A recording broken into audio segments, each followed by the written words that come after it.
people! Welcome back to my YouTube channel. Ngayon lang ako ulit naging active sa YouTube channel ko. And ngayon, panibago naman ang mga ipapakita ko sa inyo. Halata naman nasa title, di ba? It's a cooking vlog. And finally, so matagal ko na to dream gawin. Ever since matagal ko na to gusto gawin. Kasi gusto ko mag-chef or magluto-luto in the kitchen. Siyempre, lahat naman siguro ng bata gusto yun. Kasi nandun yung mga masasarap na food or gusto natin tikim. And for today, ang lulutuin natin is kimchi. Ano tawag na ito? Kimchi fried rice. So, sa mga mahilig manood ng mga K-drama dyan or mga Korean lovers or talagang mga addict sa K-drama, mga addict sa K-pop, ito sa inyo na putahe dahil ako ganun rin ako. So, kailangan nyo ito matikman. Natikman ko to dati nung pumunta ako ng Korea, siguro way back 2017. Kung hindi ako nagkakamali, 2017 yun. With my family, of course. Sa Myeongdong namin to nadaanan. Sobrang daming pumila doon. So, parang karoon kami na interest kung ano yung food doon na restaurant. Kasi bakit ganun kahaba yung pila. Gusto ng family ko, especially ako, si Mama at si Shoti, sobrang naging favorite namin to na dish. And ngayon, isi-share ko sa inyo kung paano to gagawin. Ang kimchi fried rice. Teka lang, bago tayo magsimula, ipapakilala ko muna sa inyo ang aking dearest mom. Of course, the... Love. Ikaw na lang mag-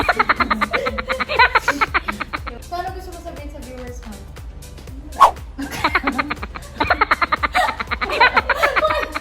So, okay.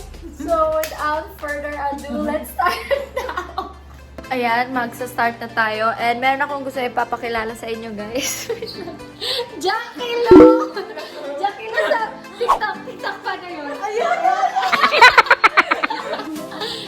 Yung wide, yung wide.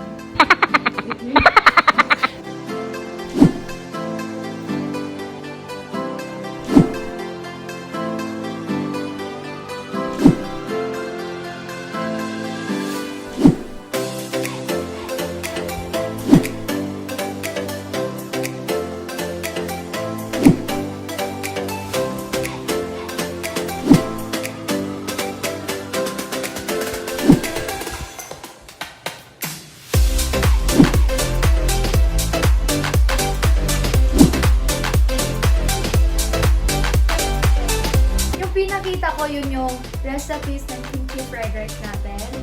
So, we have the seaweed, cheese, beef, rice, onions, butter, and kimchi. So, slice na yung kimchi natin. Yung seaweeds rin.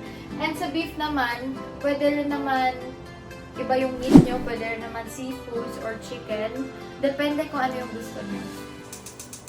Yan, inay pa. Ikat lang to. Hindi na natin yan ikat. Yung unahin natin is butter. Ayan. Pamag natin yung ikot.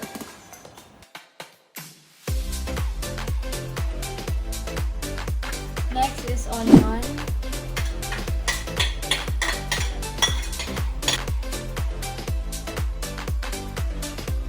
Or any meat nga na tulad ng sabi ko kanina, kung gusto nyo na chicken or seafoods, pwede rin naman yun.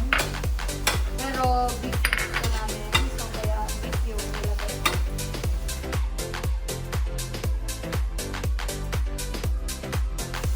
Ayan, let it cook muna for a while until yung beef is mag-cook. Next is kimchi, since luto na yung ating beef and onion. Ayan, nakikita nyo nag-brown na siya. Next is kimchi. Yes, kimchi. Sa mga favorite ang kimchi dyan, same tayo.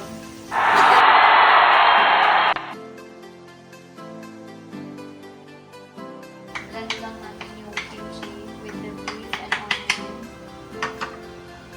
So, lakasan ko lang ng alita para maglabas yung juice ng kimchi. And now we're ready for the rice. Ito yung main. Si Shopee. Sobrang bango kasi. Favorite kasi yan ni Jeff. Yes.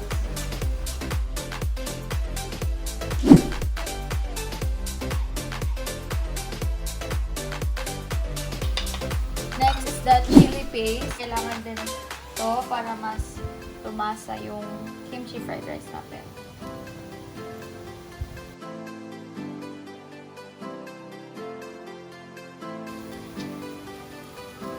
Siyempre, dapat natin tilukin. Tilukin natin yung mga, ano ba yun sa Tagalog, yung tilukin. Kumbaga, parang dapat maubos natin lahat. Ewan ko ba?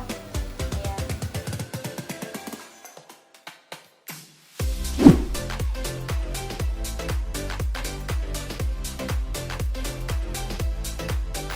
Then, after natin ma-mix, parang ipat-pat mo siya. Para maging crunchy-crunchy yung rice natin. Kasi mas masarap siya pag crunchy. Especially later with the cheese. Sobrang sarap. Next is we'll put sesame oil na.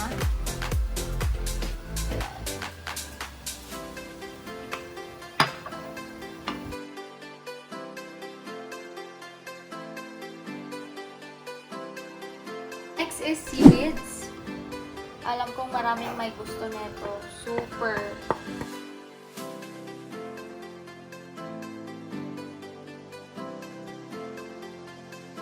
Naman natin siya ulit.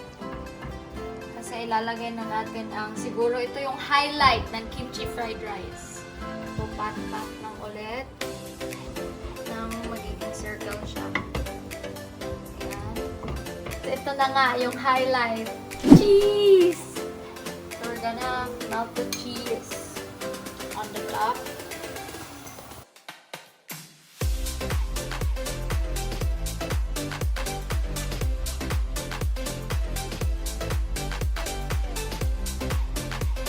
Lalakasan na natin yung fire para tabunan na natin yung cheese with the rice.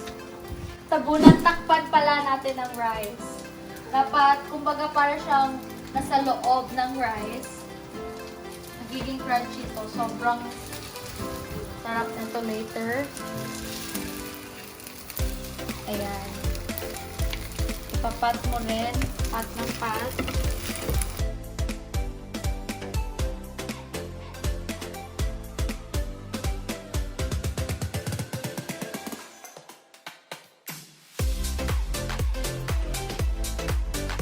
We're done with the kimchi fried rice. So, bubuksan na natin.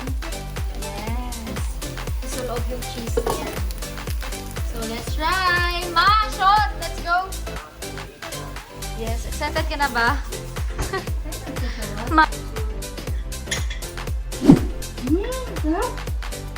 Sarap! Commercial! pero legit, masarap siya. Parang tama-tama lang yung bitterness niya. Yung salt, diba? Hindi tayo naglagay ng salt, pero tama-tama lang yung salty niya. Hot ng cheese. Especially sa pito ni Mama, ginawa ko lang. Ito na nga po, kinakain na namin. Ito yung crunchy, sobrang sarap. Dito yung cheese and rice. And guys, thank you so much for watching this vlog. Sana marami kayong natutunan from my mom's recipe, kimchi fried rice. Okay ba, Ma? Totoo ba? Hello!